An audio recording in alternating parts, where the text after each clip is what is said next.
नमस्कार, मैं हूं अभय शुक्ला और आप देख रहे हैं केकेडी न्यूज। रूस यूक्रेन के युद्ध का आज 29वां दिन है। इस युद्ध से न सिर्फ इन दो देशों को बल्कि पूरे विश्व को कई संकटों का सामना करना पड़ सकता है। दोनों देश भारी जानमाल का नुकसान झेल सकते हैं, लेकिन युद्ध रुकने का नाम नहीं ले रहा है। इस युद्ध के चलते रूस पर अमेरिका समेत कई देशों ने प्रतिबंध लगाए हैं। अमेरिका ने पहली बार रूस के सामने एक प्रस्ताव रखा था। इस प्रस्ताव में स्पष्ट रूप से अमेरिका ने कहा था कि अगर रूस यूक्रेन पर अपनी सैन्य कार्रवाई रोक दे तो अमेरिका अपने सारे प्रतिबंध हटा देगा।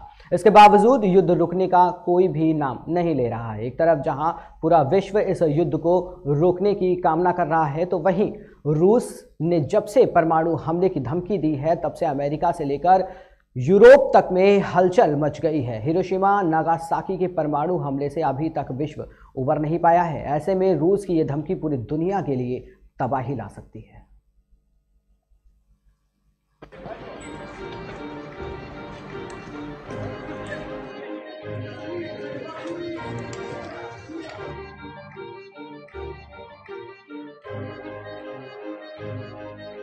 रूस और यूक्रेन की जंग में परमाणु युद्ध का खतरा अब और बढ़ता जा रहा है।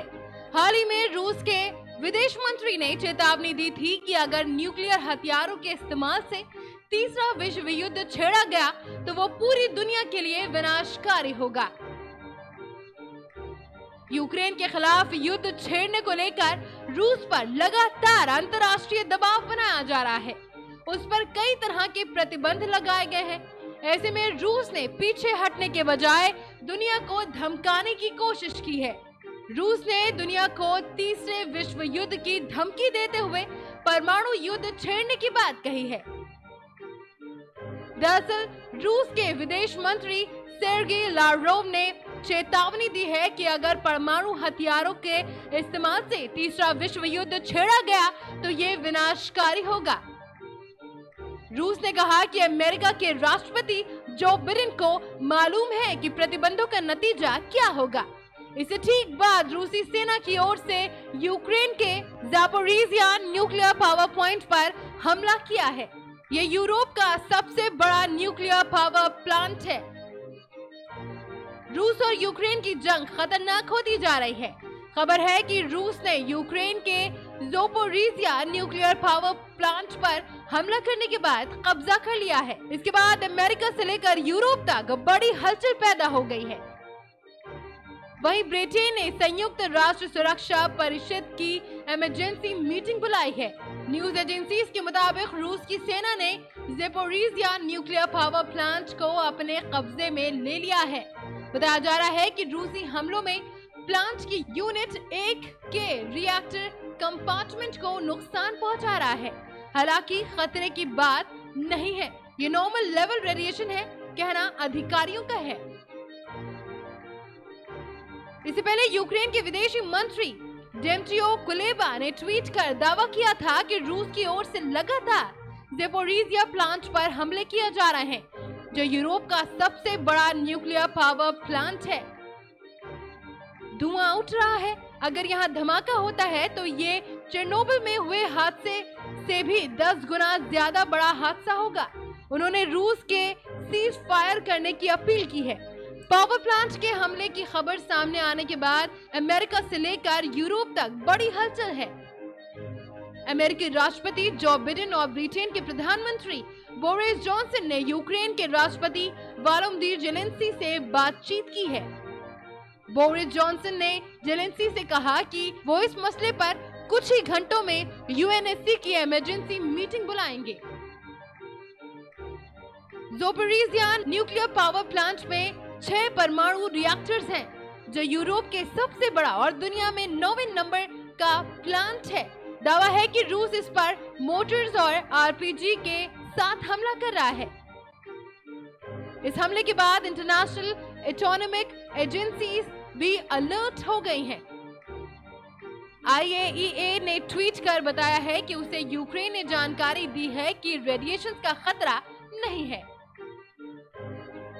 राष्ट्रपति ज़ेलेंस्की ने ऑफिस में एक अधिकारी ने नाम न जाहिर करने की शर्त पर बताया कि अभी तक रिएक्टर्स को नुकसान नहीं हुआ है और रेडिएशन लेवल भी नॉर्मल है। ज़ेपोरिज़िया पावर प्लांट पर हमला एक बड़ी तबाही ला सकता है। यूक्रेन के राष्ट्रपति जेलेंस्की ने कहा कि रूस लगातार परमाणु हमले की धमकी दे रहा है, लेकिन अब ये धमकी नहीं है, ये हकीकत है।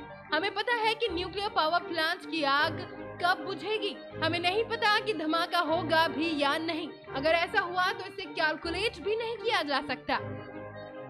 राष्ट्रपति जेलेंस्की ने यह भी कहा कि रूस की सेना को तुरंत रोकना चाहिए। यूक्रेन में 15 न्यूक्लियर रिएक्टर्स हैं।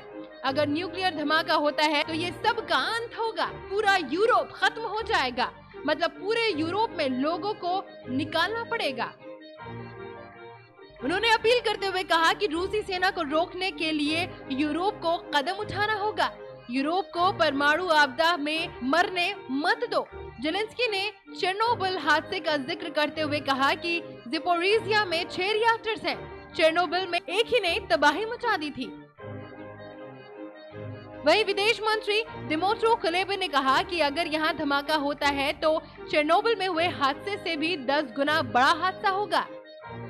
दरअसल अप्रैल 1986 में चेरनोबिल न्यूक्लियर पावर प्लांट में एक हादसा हुआ था। इस हादसे में मारे गए लोगों को सही आंकड़ा भी अभी तक मौजूद नहीं है, लेकिन न्यूज एजेंसीज के मुताबिक इस हादसे में प्रत्यक्ष या अप्रत्यक्ष तौर पर 93,000 लोगों की मौत हो गई थी। Zaporizhzhia nuclear power plant Ukraine के डेप्नियर नदी के पास बसे एनरहोडार शहर में स्थित है। इसी प्लांट से यूक्रेन की 25% बिजली सप्लाई होती है। रूस की सेना पहले ही चेरनोबिल न्यूक्लियर पावर प्लांट पर कब्जा कर चुकी है। अगर इस पर भी कब्जा होता है तो इससे यूक्रेन समुद्र से कट जाएगा। इस शहर में 50,000 से ज्यादा आबादी रहती है। अगर ये प्लांट रूसी सेना के कब्जे में आया तो इससे न सिर्फ यूक्रेन बल्कि पूरे यूरोप पर बड़ा खतरा मंडरा सकता है। यहाँ रूसी सेना को रोकने के लिए गुरिल्ला वॉर लड़ा जा रहा है। आम लोग रूसी सेना को रोकने के लिए एकजुट हो गए हैं।